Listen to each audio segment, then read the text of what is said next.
The biggest gap in care of women is between about 40 and 55. I would argue, and I really push this in my practice, it is the most important time for women to get high quality medical care. And I can tell you, as a woman who's been experiencing them now since I had chemotherapy for my own breast cancer, my husband, who lives with me, obviously, and I have these drenching sweats in the middle of the night. I mean, he says all the time, if men had to go through what you've been going through for 10 years with this, like, we would have a cure by now. And the good news is we're moving forward with science, and we're getting much better at understanding what's causing these. Women and men and their partners are not talking about it. And then what happens is they start to have sex very infrequently, then they stop having sex, then they're not talking about it. It becomes the elephant in the room. Raw, uncut, and unapologetic.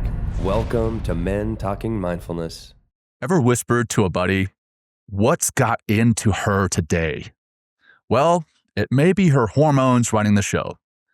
Dr. Lisa Larkin, Doctor of Internal Medicine, Women's Health, and Menopause, joins us to bring the truth, the science, and hopefully a few laughs so you can finally become more relationship savvy and maybe stop sleeping on the couch. Welcome back to Men Talking Mindfulness. Dr. Lisa Larkin, thank you so much for joining us today. Thank you for having me. We're excited. And Will, always a good thing to see you. How are you, my friend? Great. Good to be here. Lisa, thank you. mentalkingmindfulness.com, everybody, for what's going on out there with us in the world. So just one breath grounding practice. Here we go. Let's exhale your breath all the way out. Let it go, get empty, feel that emptiness, right? Take one big giant inhale, fill all the way up. Bigger, a little bigger, more breath. Hold here at the top for 3, 2, 1. Exhale, let it go nice and slow. Good. Awesome. Hey, and thank everyone for being here, for tuning in. Leave a review, like, share, subscribe, all that great stuff. Maybe even drop a text message to one of your friends when you're enjoying this episode. So, all right, Dr. Lisa, great to have you here today. Let's just give us a little background, why you've gotten into this wonderful work that you're doing. So first of all, I've been a practicing women's health internist for almost 35 years now. And from very early in my career, it was very clear that midlife women, particularly around the menopause, weren't getting adequate care. There were whole gaps of symptoms and things that they were experiencing that weren't being addressed. In fact, they were being ignored. And my interest really stemmed from that experience, which is that we had to find a better treatment approach or management approach to midlife women. And it led me to develop my expertise and involvement in the menopause space from very early in my career. So I've been doing menopause, perimenopause, female sexual dysfunction, midlife women's health, and healthy aging for 35 years now. So we've clearly got you on what is predominantly a men's show. Yes. And, why do you think, or why would it be important for us as men to understand women's hormones and women's hormonal health? Like, what do we gain through that individually, collectively, by knowing more of this? So absolutely. I can tell you that I think it's critical. And I think in our approach to women's health, we haven't done enough to educate men. When women become pregnant, there's a lot of resources available, and men, particularly first-time fathers, are really engaged in that. They kind of learn about pregnancy and what's happening. Menopause has been completely neglected, and menopause is a very, very important time in a woman's life, not just because she's experiencing symptoms, but because there are huge physiological changes that are happening that affects her body, but affects her mood, affects her sexual function, affects her sleep, and affects other things, cardiovascular risk, bone health, all the other things that you can't see. But this is something that we've ignored. Women don't have adequate information about it. So there's been a gap in really just us focusing on giving women the tools they need to understand menopause. But women are in relationships, often with men, not always with men, but the changes that are happening to them affects the entire family, but certainly it affects their partner. And there's so much that is happening that is related to biology and changes in hormones. And I think men don't really understand that because men age very differently than women. I talk about this all the time. Women age in fits and starts. Men age very gradually over the course of their whole lifespan, and it really reflects very significant differences in what's happening hormonally across a woman's life versus a man's life. And if what we know is that the peak times, for example, of mood disturbance for women is puberty, postpartum, and the menopause transition. And the things that they have in common is that they are points when there is huge and abrupt hormonal changes. And men don't have that. Mm-hmm. And particularly at menopause or this menopause transition, which in the United States for the average woman is 51, but there's a bell shaped curve. So it can happen younger than that and older than that. But the perimenopause, those years leading up to the menopause transition, so this is typically early to mid 40s leading up to 50, is the beginning of these hormonal changes. And this is when women are aging, their ovaries are aging, they're noticing all of these new symptoms, and there are many symptoms that often impact men and their relationships, and we know from studies it impacts their work. And men have no concept of what women are going through because they just don't experience the hormonal changes the same way, and Yeah. men and women are fundamentally biologically different. And so I think in terms of just relationships during the menopause transition, perimenopause, could really be improved if, it's all about communication and understanding each other, right? So if men had a better understanding, I believe, and I think there's data to support this, of what was happening to their partner and that it wasn't just all in her head, she wasn't crazy, Yeah. but the fact that her libido was lower has a basis in biology. It's not that she's not attracted to her partner anymore. And particularly when it comes to what's happening in the bedroom, around this time, there really needs to be good communication because things do change. What I often say is, and we know this from studies, that women have often, not 100% of the time, nothing in menopause in medicine is 100%, but often have declining libidos in the 40s. And when they become menopausal and lose their estrogen, it often gets worse, and they often have other sexual issues.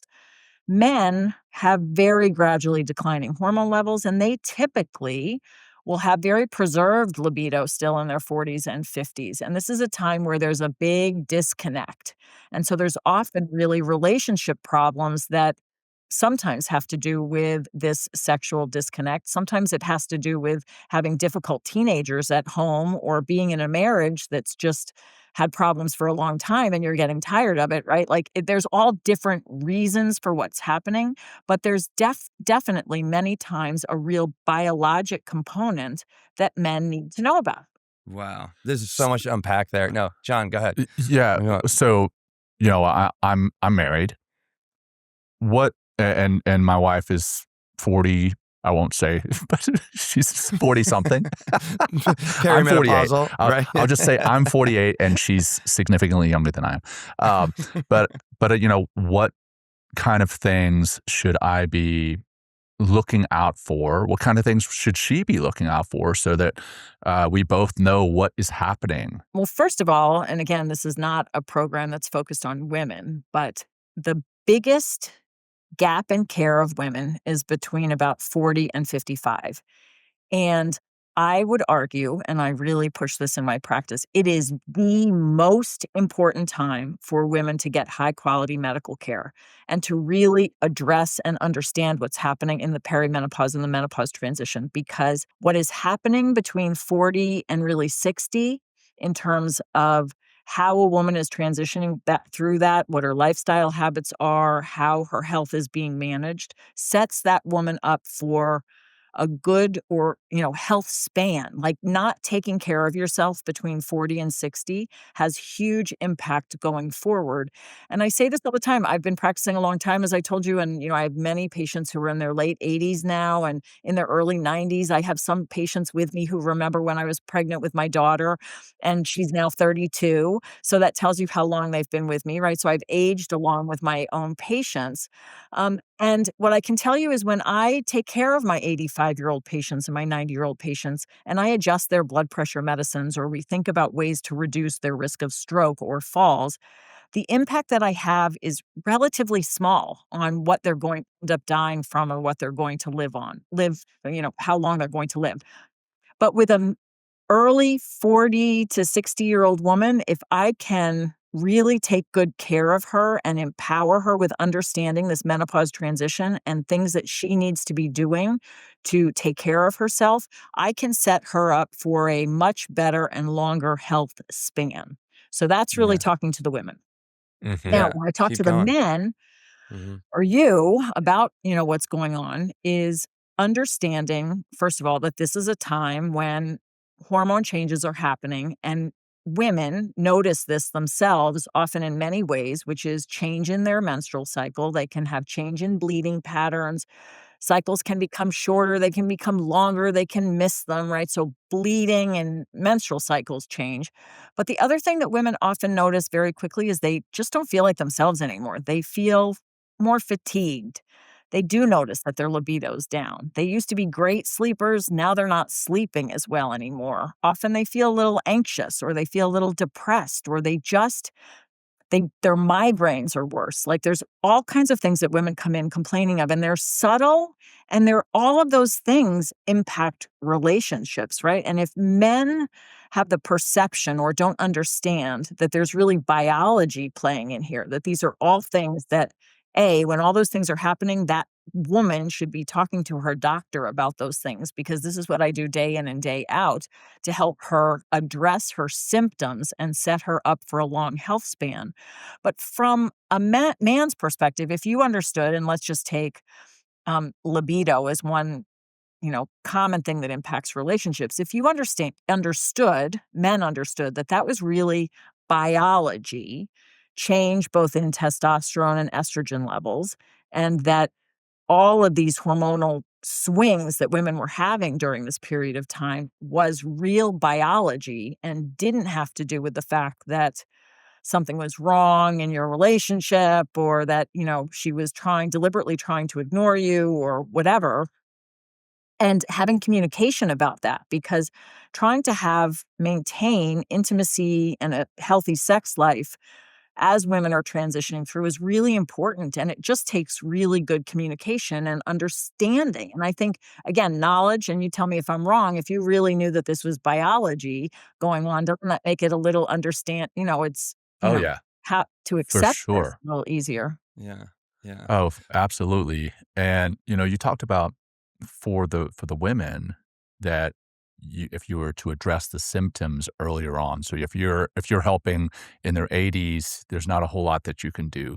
What are you doing for the women in their 40s so that Right, they can be right, stronger, Yeah. live that longer, healthier right. Yeah. life? So there's many things. Well, first of all, so symptoms, so the irregular bleeding, the very variable hormones levels that are worsening to their migraines and making their periods heavy and them just feel completely off, is often very well treated using continuous birth control pills. Continuous low dose oral contraceptives can be incredibly helpful. Now, not all women need to go on them, but again, for the right patient, that is often really, really good.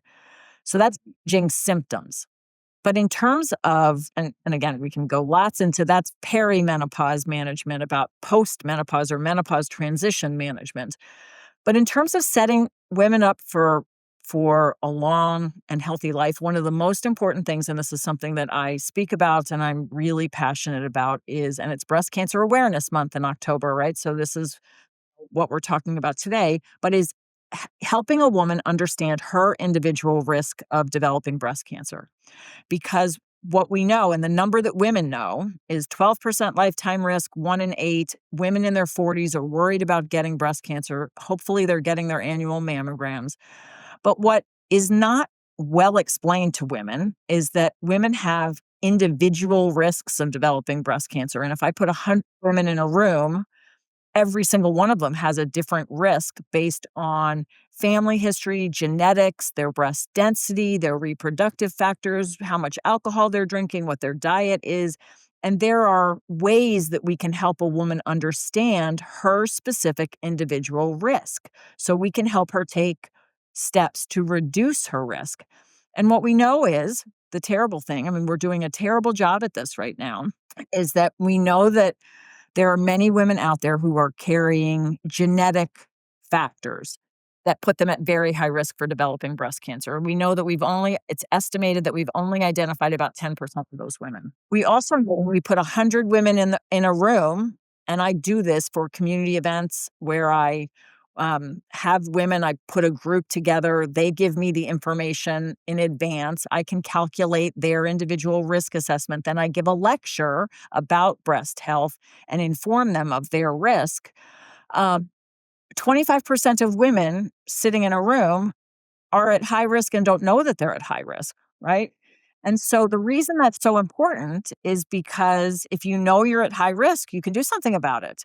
And what that doing something about it is twofold. The first fold is taking steps to reduce your risk, which lifestyle really, really is important. The other thing that women don't know in our very high risk patients is there's medication that women can take to reduce their risk. That's to prevent cancer. But then in the women at high risk, we want to be screening them more aggressively. So mammograms are not adequate in women who are at high risk. The same way when someone's at very high risk of heart disease, we don't manage them the same way we manage someone at low risk of heart disease in terms of continuing to monitor them. So women at high risk need a mammogram a year, but they also need a second form of imaging, right? So for me, and I'm a breast cancer survivor myself now, a little over 10 years, the most important thing is to find those women at high risk and make sure that we're talking about ways to reduce their risk, lifestyle, maybe medication, and then we're screening them much more aggressively. So if they get breast cancer, if we aren't successful at preventing it, we can detect it really early. And so that's one of the first things. And I can go on and on and on about every other things that I do, but I'll stop there for a minute. So the breast cancer, and forgive my ignorance here, the ties between breast cancer and the perimenopause and the menopause, what's there? What are the ties there? We are seeing early breast cancer, but in general, we start to see the incidence of breast cancer develop after age 40, which is why screening starts at age 40. Women can get breast cancer, throughout their life. We continue to have 80-year-olds who develop breast cancer, but it starts early. So what 40-year-old women are aware of is that now they're starting to get screened for breast cancer. And I would venture that every 40-year-old woman out there has a family member or a friend or someone they work with who's had breast cancer. Women in their 40s and 50s are worried about breast cancer. But the way that we are currently approaching breast cancer, which I don't think is adequate and we're working hard to make changes, is we just tell women to get their mammogram, right? But mammograms, number one, are not a perfect test, particularly in women who have extremely dense breasts, which women don't know about till they get their first mammogram. And even then, we aren't doing enough to educate them about what that means. Mammograms are a screening test to detect cancer that's already present, the same way a colonoscopy is what we do to detect colon cancer. But what we want to do is work to prevent breast cancer, right? Wouldn't that be a better goal? Like, we don't want Right. Exactly. get breast cancer, but we have to do more to identify women who are at high risk. If you don't identify the people that are at highest risk, you can't help them reduce their risk. Wasn't there years ago, or I remember there's like a gene or there is an indicator in the genealogy, right? So, well, Like, right. right, So okay. Angelina Jolie is the one Yeah. who has one It's of the BRCA proactive. mutations, and she has taken steps. I believe her mother died of ovarian cancer, so she was tested Oof. appropriately with a family history, and she's Mhm. taken steps to have bilateral mastectomies, take her ovaries out because she's at very high lifetime risk of developing breast and ovarian cancer. And so truthfully, her steps, and we do this with women who carry those genes, and that's what I'm telling you is that we think today only 10% of women who carry those genes that put them at very high risk have been identified.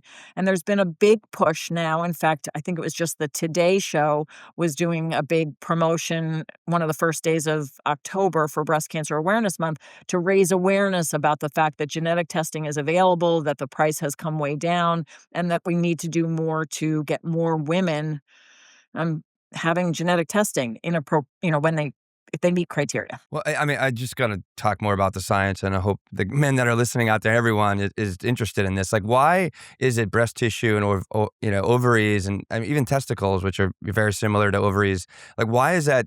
Why are those tissues and those organs like so sensitive, to cancers, if you will?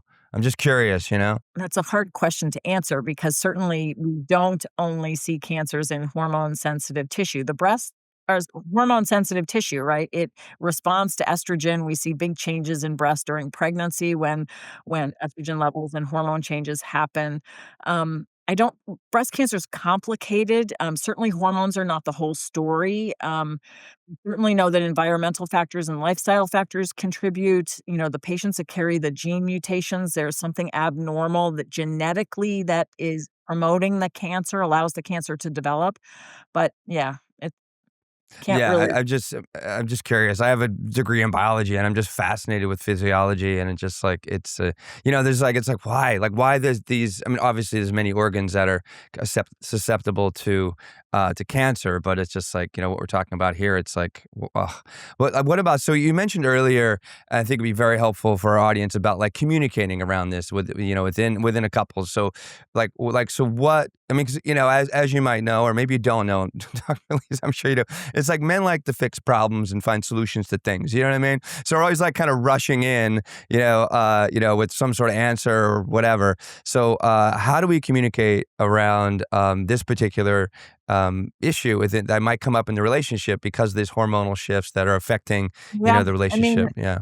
Hmm. I'm not a sex therapist. I certainly refer to sex counselors frequently because Yeah. communication actually is the most important thing. And again, I'm not a therapist, so I can't.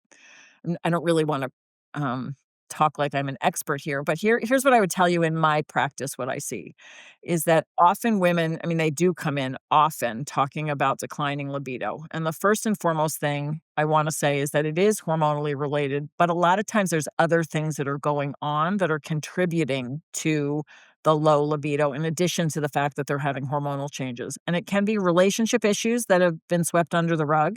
It can be the fact that they're not sleeping because they have teenagers that are staying out too late and they're, whatever, or they're having, new hot flashes, or they're on other medications that are affecting their libido, right? So the first thing is in perimenopausal women who are having low libido and it's affecting their relationship and they don't like that, is they should seek medical care because we do have approved medications to help women with libido in the premenopause, perimenopause, right? So, um, really should start with medical care.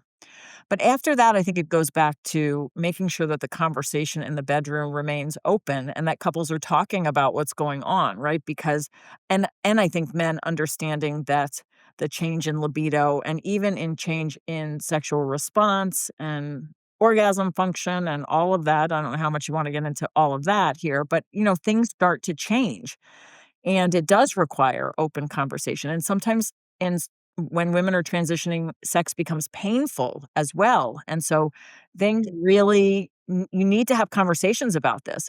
What I will tell you I often see far too often is that women and men and their partners are not talking about it. And then what happens is they start to have sex very infrequently, then they stop having sex, then they're not talking about it. It becomes the elephant in the room. It really eats away at the relationship. And it becomes a real problem. And then what happens is, I mean, sometimes even though I said very clearly, I'm not a sex therapist, sometimes I have the partner come into the room in the as an internist with their partner, spouse, wife. And we just have a conversation about what's happening and have this kind of conversation about the fact that there's biology there and that depending on the specific issue that the woman's having, helping them understand that and treating that. Now, sometimes, again, it's more beyond just that simple visit. And as I said, I do a lot of referring to sex therapy, but communication matters. So you talk about treating that. Is treating that necessary? I mean, it's a natural part of aging, right? Shouldn't, what's the balance? So again, I think that's a really good point. So the way that we define sexual dysfunction in women is whether or not what's happening to them is bothering them, right? Is causing distress. And what do I mean by that? Which is that the peak time of women having sexual dysfunction is in the 40s and 50s, right? That is a time when their often low desire is really affecting them and affecting their relationship, and they don't like it, and it is causing distress. Women in their late 60s, 70s, their desire often doesn't get any better. In fact, hormone levels, testosterone levels will continue to decline, but their partner is less interested in sex now, and it's not causing distress, so we certainly don't need to treat it then, right? So I wanna be clear. If a woman's libido is lower in her 50s and it's not causing relationship distress and she feels okay about it, then of course we don't need to treat that. But again, I think that what I see is that's often a time when it is causing problems because their partner still has very strong libido and doesn't understand what's happening to them and why their libido is less. So we talked about libido. What about, you talked about sleep, but I listened to Dr. Mary Haver Yeah, right, sure, on yeah, on uh, on Andrew Huberman, and sure. she talked about it's not just the libido, but it's confidence. It affects their Sure. work. Like Oh, I think she said, if I'm may be quoting this wrong, but 1 in 5 women stop working because of the lack of confidence.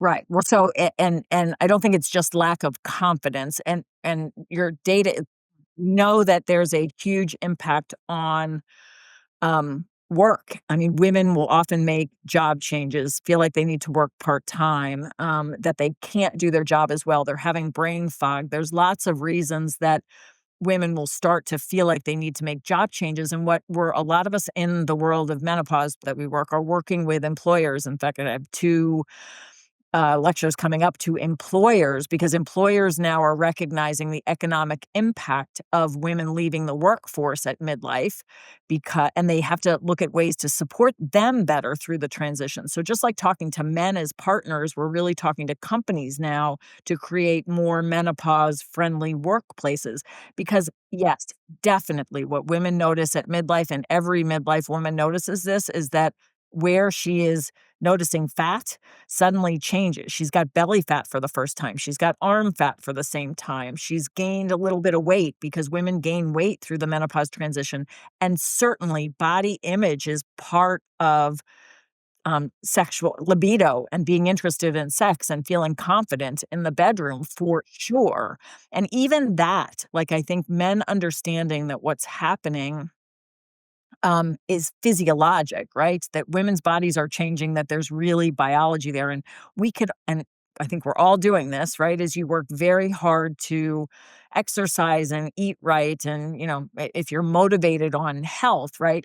But what I tell women all the time is there has to be some level of your body's changing and you can work out the same, you can eat less. The scale might even not go up if you're really lucky and you're working hard at it, but your body shape still changes. You still have more belly fat than you used to. You still have arm fat, and you have to kind of accept what's a new norm and become comfortable in your own skin. But there's definitely a transition. I mean, so what I would tell you is, and I don't know your exact circumstances, but you know, the 40s as women are transitioning, again, this is very different than men. It's a really significant time of when they're no longer childbearing age, right? They know that their fertility is going away. It's often the time when teenage kids are starting to leave the nest. They're becoming empty nesters. They've been in relationships for a long period of time. Their libido's not so great. They're having a little more anxiety. They're not sleeping well. Like, just things don't feel right. And there's a lot of external things that are going on. So women during this time often feel like it's a time of loss, right? They're losing everything. They're losing control over their body. They're losing their kids. They're losing their ability to have children. They're aging. Men age much more gradually. There's not this big marker of suddenly when a man goes from feeling young to feeling old. I can tell you it's a marker. You become become menopausal, you suddenly go from feeling young to old. And that transition is, it's coming as a woman, right? Like it's very, very different. You mentioned menopause-friendly workplaces. Yeah. I Yeah, think that I was your love that. Yes. terminology. Yes. Yeah, What would that look like? Well, again, I yeah, think it's knowledge of um, the fact that midlife women may be experiencing symptoms that they need to manage. So I think it's supporting good menopause care for women and trying to help them find access to resources, to education themselves so they can understand what's happening. But the most disabling symptom of menopause, which is the vast majority of women get it, about 80%, are these terrible hot flashes and night sweats. And it really impacts sleep. And I can tell you, as a woman who's been experiencing them now since I had chemotherapy for my own breast cancer, my husband, who lives with me, obviously, and I have these drenching sweats in the middle of the night. I mean, he says all the time, if men had to go through what you've been going through for 10 years with this, like we would have a cure by now. And the good news is we're moving forward with science and we're getting much better at understanding what's causing these. But when they're severe, they're much beyond just being a little hot. And in fact, my father-in-law has prostate cancer, has been treated now, but medication that we put men on for treatment, anti-testosterone medication after their prostate cancer, gives men hot flashes. So my father-in-law was experiencing hot flashes at the same time I've been experiencing hot flashes, right? And he says it's absolutely, miserable, right? It's like a percentage of men will actually experience what this is. And that really often impacts work, right? So if you have companies that have, a lot of employees on a factory line, right, and they're having these drenching sweats, right, it's making workplace friendly environments where that can be addressed and managed without women feeling like they need to quit their job, and having a little more work flexibility for women that are having sleep disturbances related to this. And again, the recognition that this is physiology and real, and just like pregnancy, something that we need to support. You know, Workplaces do great for having a policy about pregnant women and, Sure. Mm, all of that, but Breastfeeding. yeah, right, a place where we support menopausal women. yeah. Hmm. Well, yeah, John, go ahead. Yeah, I want to come back to the treatment question. So I asked, like, why should it be treated? It's a natural thing. Why do we want to treat this natural thing? But what does the treatment actually look like? Because I know when men, like, so I'm retired military. Like, we were exposed to burn pits. I went out at night to do my operations, so my sleep cycles were just messed up, and my testosterone levels were very low. So the easy button is, well, testosterone replacement therapy for men. But women's hormones are so much more complex. What does treatment look like? Right. So, you've obviously been listening to some of Mary Claire Haver's podcasts, right? So you know a little bit about this and as I said, I've been in the menopause space for 35 years. I'm past president of the Menopause Society, just going off the board now, right? Like, I'm very involved in the space, and I can tell you, those of us that have been working in the space this long have been shouting from the treetops that we need to do a better job to take care of women, and we really need to understand the science and the biology and the data about treatments and who needs to be treated. Um, it's only been in the last, 2 years, and really, I give Mary Claire Haver tremendous credit because the social media platforms and what she's been able to do and many other physician kind of influencers who work in this space have been able to do is really raise awareness along with celebrities who have become menopausal or becoming menopausal and aging. And so it's really elevated the conversation. What we say when I lecture now, I say all the time, menopause is finally having a moment. Like there's interest in this. The fact that you guys have called me to have you on your podcast, right? Somehow it's risen to the level of you guys noticing it, right? And where we are is the data about menopausal hormone therapy has been my entire career. And the brief summary is for the first 10 years of my career, when I was really newly in this space as a new practicing internist, recognizing the need, the data that we had at the time came from observational studies, and we from those studies, women who took hormones had less cardiovascular disease, lived longer, and we believed every woman should be on hormone therapy. So for the first 10 years of my practicing, all of my women were on hormones, right? I was treating them all because cardiovascular disease is the leading cause of death of women, and we were trying to prevent cardiovascular disease. In 2002, the big study came out called the Women's Health Initiative. And so everyone was on hormone therapy. And then that study, the way the data was presented, Mm-hmm. everybody stopped hormones. And not only Because that it everybody caused stopped cancer. hormones, because Mm. and largely because of the messaging out there that Mm-hmm. 25% increase in breast cancer risk, Oh, Mm-hmm. the jeez. impact of that study is still being felt today, and the way the information was conveyed, and we didn't have social media to correct it, right? And to really try to present this in a way, we didn't have a microphone loud enough to get the data out there correctly. But women stopped taking hormones. They started, thanks to Suzanne Summers' move into kind of compounded bioidentical stuff, which is a whole different discussion. But doctors stopped prescribing hormones. Patients became fearful of it. You couldn't get a patient to go on hormone therapy, even if they were having terrible symptoms at that time.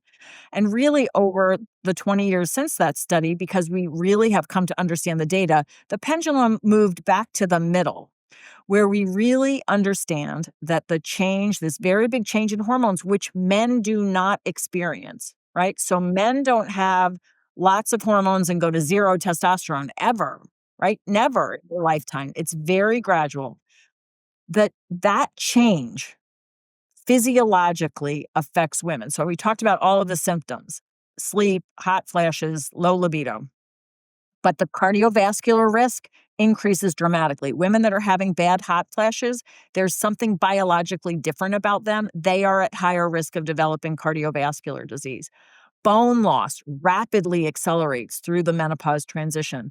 Women gain weight, and that weight is associated with new development of diabetes and metabolic syndrome and things that are associated with cardiovascular risk. So many women, from a biologic basis, benefit from menopausal hormone therapy. And so I prescribe it all the time. And I'm a breast cancer survivor who is out there doing everything I can to prevent breast cancer. The breast cancer messaging about hormone therapy was messaged in a way that scared women inappropriately. And women have been deprived, and I say deprived because doctors became fearful of prescribing hormones. We stopped educating medical students and trainees about hormones. We never were able to get correct messaging to women. So this over dramatized risk of breast cancer with hormone therapy is blown so out of proportion that women really have been deprived of hormone therapy when they would have gotten much more benefit. So I don't want to over medicalize the menopause transition because childbearing is a choice. If you live long enough as a woman, you're going to go through menopause. It is a natural part of reproductive aging. The difference, though, is remember that in 1900, a small percentage of women lived 10 years beyond menopause. Now, life Wow. expectancy is into, 80, 79, 80. Women are Yeah. spending 30, 40 years beyond menopause, and the impact of those hormone changes is huge. And so, for specific reasons, there's really good reasons to treat women with menopausal hormone therapy. And so, again, uh, I could spend 5 hours, I often do, educating you about pros and cons of doing it. But um, for many women, menopausal hormone therapy is part of when I talk to women about a health plan to ensure healthy aging. Menopausal hormone therapy is often, not always, part of that. What about lifestyle? Like what you're consuming, what you're abusing, exercise, like how much does that play into this? And does that like create an easier transition or like kind of, kind of smooth out some of the mood swings or, what might be So happening? again, there are certainly there's lots out there on social media right now about a lot of this. One of the good things about social media is we've gotten messaging out there about menopause. Women are starting to come in to see me now. They're not terrified of hormones. What it's also opened though is a big business and marketing and what I say is any desperate menopausal woman, if you have good marketing and a pretty ad, you pretty much can sell them anything. And so there's a lot of people, we call it menoprofiteering in our world. There's a lot of people who are making a lot of money off of selling women not only a lot of expensive face cream, but a lot of other things. But back to your real point, nothing, nothing replaces a healthy diet. And the data about that is overwhelming in terms of healthy aging and maintaining an ideal body weight, not smoking, not drinking alcohol, and eating a Mediterranean type and moving towards a whole food plant based diet is absolutely critical. And we know that 35% of breast cancers could be prevented if we got women doing everything they should be doing in terms of lifestyle. So, lifestyle is critical. I can't overstate that. And maintaining ideal body weight is part of that. So, all of these things that you're mentioning do help the physiologic changes that are happening through the menopause transition and are absolutely essential to healthy aging. I would tell you, though, the data on the majority of supplements is not there. And what I say for most women is it's probably not harmful. There's a huge placebo effect with taking supplements and menopause symptoms with all medications that if you take sugar pills, it can help your symptoms. But the data about really helping for the vast majority of them is not there. And most women are making expensive urine. Yeah, right. Yeah, exactly. Probably a lot of men are too. Yeah. So And again, that's my opinion. I know you can get other yeah, people on here who will give you a Right, whole nother right. lens. And yeah. so you, We've had yes, other that's people absolutely giving right. the So opposite side. again, For the men who are listening, again, 70% of our listeners are men, and I don't know what percentage of them are married or in a relationship with women. But how do you approach this in a compassionate way, saying, "Hey, maybe we should go and look at getting um, healing or fixing this," and like it can look like the common man again, like Will referenced earlier. Hey, we're men and we want to fix things. yeah, you want to fix things. Um, I would tell yeah, you it's encouraging her to get medical care if she's not getting medical care. If you're really seeing that she's having any of the symptoms, right? I think that's the first and most important thing. And again, if it's body changes that you're noticing, that she's noticing, midlife men have body changes too, right? Like, hmm the what spare I tire. what I would tell you, right, is, and I talked to my own husband about this, right? Like, um, sex through midlife and beyond, you have to have a sense of humor. You have to have more patience. You have to be good communicators. You have to kind of laugh. I mean, it's just different than it used to be. And open communication about that is really, really helpful. And I think, again, if there is a disconnect in your relationship about libido, it's trying to understand that from the context of biology as opposed to judgment, right? And because that just adds to it, like judging a woman because she doesn't have great libido when it's really based in biology doesn't help the situation, right? And for midlife couples, and again, I'm not a sex therapist, but often, you know, planning for sex, talking about when you want to have sex openly, it's not just going to happen as routinely and frequently, and really planning sounds, corny. People say this all the time, date nights. I mean, really having conversations because, you know, partners who have low libido, I will tell you one interesting thing and think about it this way. So men have no trouble taking Viagra or Cialis. Men start to have trouble having sex. They will pop a pill quickly. There are medications available to help women, a pill that they can take orally called Addyi every day that can help with libido. And there's an on-demand medication, an injectable medication that women can use that lasts about 14 hours that can help with libido.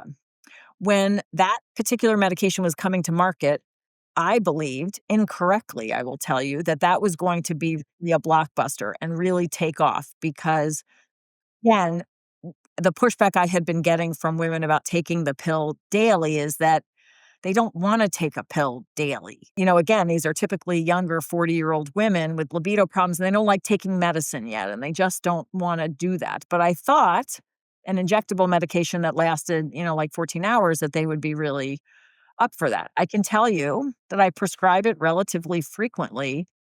Women don't refill it. They say when they come in, yeah, it worked great. It actually helped orgasm too. And yeah, I thought it was good. I just never think about using it. Right. So there is the difference. Right. Men have good libido, but their performance isn't great. They'll take Viagra because they have libido. Women don't have libido, so they don't even think about it. Like, they don't think. And then it's an injection and it requires planning. And so, like, the medication is approved to use up to 8 times per month. I typically have women, the 8 injections lasts them a year, right? So, like, they don't do it very often. And so that's kind of, I think that highlights the difference between erectile dysfunction and having performance issues and having loss of libido. Vulnerable moment here. I take Cialis, to tadalafil, but not for that reason. I actually take it Well, there's for reasons. two other reasons. One, because I have to get up in the middle of the night Yep. a bunch to pee, and I've been told this helps. And then two, I've heard through Joe Rogan and Peter Attia that tadalafil is one of the pills or medicines rather, that can really help with longevity. And hopefully everybody understands longevity. I mean, longer life, not Not larger penis, not, John? Oh, come on, not John. larger penis. You're ruining the conversation. I'm just kidding. So are there, and I guess like you talked about before, as far as the cardiovascular disease, the estrogen, progesterone, that can help with that. So in a sense, that is their longevity. That is the female longevity equivalent of tadalafil. I certainly know about other podcasts, and I certainly see what's going on in on social media. So the conference I was just at, I really I was one of the organizers of the conference. This was a physician conference. There were 280 physicians there. And I pushed on the experts at where we are with the data today about menopausal hormone therapy as a longevity drug regimen. Mm. And I would tell you, and this is an area, frankly, we don't agree on as clinicians based on the Really? data. And that Mm. is not my opinion. I certainly prescribe a lot of hormone therapy. I am not prescribing it as a longevity regimen. I am prescribing it for very specific reasons in individual patients. And the majority of women have hot flashes, and the majority of women are really good candidates for hormone therapy. But the decision to prescribe hormone therapy is indicated right now for symptoms. But I would tell you it does have cardiovascular benefit, but I think the breast health issues are really important and are underaddressed, right? Because I would argue that a woman at very high risk of developing breast cancer compared to a different woman who's at low risk will have a different impact with hormone therapy depending on what formulation is given and what dose. And so the messaging, which is out there now, that now all women should be on hormone therapy, I personally I believe that that's not the correct messaging, and that we should not be messaging hormone therapy as a longevity approach. Okay. So know that that's out there. So you take my Mm. opinion for my opinion. Wow. Interesting. No, that's good to know, because the first thing I want to do is, and not specifically about the libido piece, is like, hey, I want my wife to live longer. I want her to have Yes. a healthier life longer, Yes. and like I want to run to her and be like, hey, take hormone replacement therapy. But Well, maybe so that's not the right, and hormone therapy may be really appropriate for her, and she may be a good candidate, but the way that I approach a midlife woman is I do several things. I want to assess her breast cancer risk. I wanna understand what that is. I wanna give her what her 5-year, 10-year lifetime risk is of developing breast cancer. I wanna talk to her about her cardiovascular risk. We call it her ASCVD risk score. I wanna tell her what her 10-year and lifetime risk of developing heart disease is. So what was that? The ASCBD? ASCVD, CVD, cardiovascular disease. You can go on and do your own calculation if you know your cholesterol results. Wow, Okay. okay. And then I wanna assess her bone health. I wanna know, is her bone quality good, low already? Like, I really wanna understand this. I really wanna understand her family history to know if there's anything there that we need to be specifically worried about. And then I wanna look at her symptoms. And I wanna take all of those domains in her health, and then we come up with what's a appropriate regimen to ensure a good health span. And lifestyle is always part of that discussion. But every woman sitting in front of me, this is why my menopause consults are really 90 minutes, because it really takes time to do a good evaluation. What I often, unfortunately, am seeing now is just everyone's kind of being started on hormone therapy. And the problem with that is, and it's, I don't believe we should be calling it a longevity drug, and it misses the opportunity to evaluate all of these domains in a woman's health.